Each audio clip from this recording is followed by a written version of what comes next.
నమస్తే అన్న. నమస్తే. అన్న ఏంటన్నా ప్రస్తుతం ఆంధ్ర రాష్ట్రానికి సంబంధించి చంద్రబాబు నాయుడు గారు అధికారంలోకి వచ్చి సుమారుగా ఒక 10 నెలల పైనే అవుతుంది. మరి ఆయన రీసెంట్‌గా ఈ మద్యానికి సంబంధించి మద్యం ధరలు ఏ విధంగా కొనసాగుతున్నాయని ఐవీఆర్ఎస్ కాల్స్ కూడా చేయించారు. దాంట్లో 11,635 మంది ఎంఆర్‌పీ ధరల కన్నా రూ. 10 నుంచి రూ. 30 ఎక్స్ట్రా తీసుకుంటున్నారనేసి సమాధానం అయితే వచ్చింది. దీన్ని ఏ విధంగా చూడొచ్చంటారు? మద్యం ఏర్లై పారుతుంది ఈ రాష్ట్రంలో. ఎక్కడ చూసినా కానీ కుర్కురే ప్యాకెట్లు అమ్మినట్టు అమ్ముతున్నారు. గ్రామాల్లో టీడీపీ నాయకులు అడిగినా చెప్తారు ఆ విషయం. జగన్ గారిని గత ప్రభుత్వంలో ఉన్నప్పుడు లిక్కర్ మాఫియా, లిక్కర్ డాన్ అన్నారు. మరి వీళ్ళు చేస్తున్నది ఏంటి? వీళ్ళు చేస్తుంది కూడా అదే కదా, ప్రజల సొమ్ముతో జల్సాలు చేస్తున్నారు కదా. గత ప్రభుత్వంలో ఈ విధంగా లేదు. 99 రూపాయలకే నాణ్యమైన మద్యం అందిస్తామంటున్నారు. మరి ఇప్పుడు చూస్తూ ఉంటే 10 రూపాయల నుంచి 30 రూపాయల వరకు క్వార్టర్ మీద పెంచుతూ ఉన్నారు.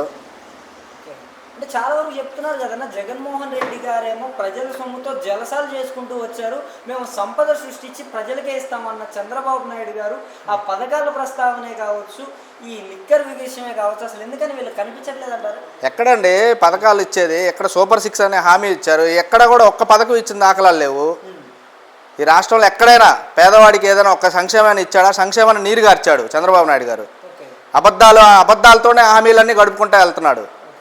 అది ఈ మద్యం సంగతి ఏంటంటారన్న? మరి పవన్ కళ్యాణ్ గారు కూడా మద్య ప్రాణ ప్రియుల కడుపు కొట్టావు జగన్ అనేసి మాట్లాడారు. మరి ఆ మద్యం గురించి ఎందుకని ఎక్కడ ప్రస్తావన కూడా దాటలేదు పవన్ కళ్యాణ్ గారు? వాళ్ళు వ్యాపారం చేసుకుంటున్నారండి ప్రశాంతంగా, జలసాలకు అలవాటు పడ్డారు, డబ్బు సంపాదిస్తున్నారు. ఎక్కడైనా మీరు చూడొచ్చు గ్రామాల్లో ప్రతి షాపులో కూడా మద్యం ఏరులై పారుతూ ఉంది. అది టీడీపీ నాయకులను అడిగినా కూడా మనకు చెప్తారు. అంటే చెప్తున్నారు కదన్నా, జగన్మోహన్ రెడ్డి టైంలో లిక్కర్ మాఫియా అనేది కొనసాగింది, మేము వచ్చిన తర్వాత నాణ్యమైన మద్యం నాణ్యమైన ధరలకి అందుబాటులోకి తీసుకుని వస్తున్నామని. ఎక్కడ ఇస్తున్నారండి నాణ్యమైన మద్యం? 99 రూపాయలకి ఇస్తా ఉన్నారు. ఎక్కడిచ్చారు? క్వార్టర్కి 10 నుంచి 30 రూపాయలు అదనంగా తీసుకుంటున్నారు. ఎక్కడ ఏ వైన్ షాప్లో, ఏ బార్ షాప్లో అడిగినా చెప్తారు ఆ విషయం. అంటే ఇంకా ఈ ఐవీఆర్ఎస్ కాల్స్లో వచ్చిన మాట వాస్తవేనంటారు? 10 రూపాయల నుంచి 30. వాస్తవే కదా. 11,635 మంది దానికి ఓకే చెప్పారు కదా, సమాధానం చెప్పారు కదా.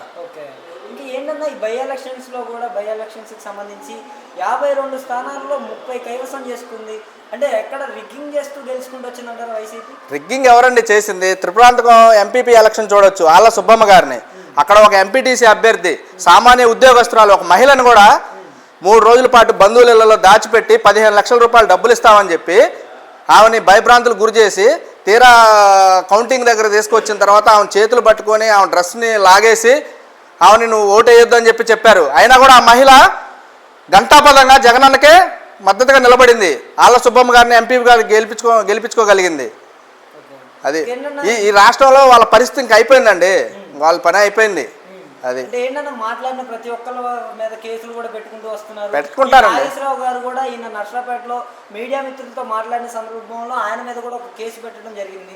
దీన్ని ఏ విధంగా చూడొచ్చు అంటారు? వాళ్ళ పని అదేనండి, కేసులు పెట్టుకుంటా ఉంటాం. వాళ్ళ పని ఇంక చేసేది ఏం లేదు. వాళ్ళ కేసులు పెట్టుకుంటా ఉంటాం, వాళ్ళ పని అదే. అది మాట్లాడిన ప్రతి ఒక్కరి మీద కేసులు పెడుతుంటారు. అది. Thank you.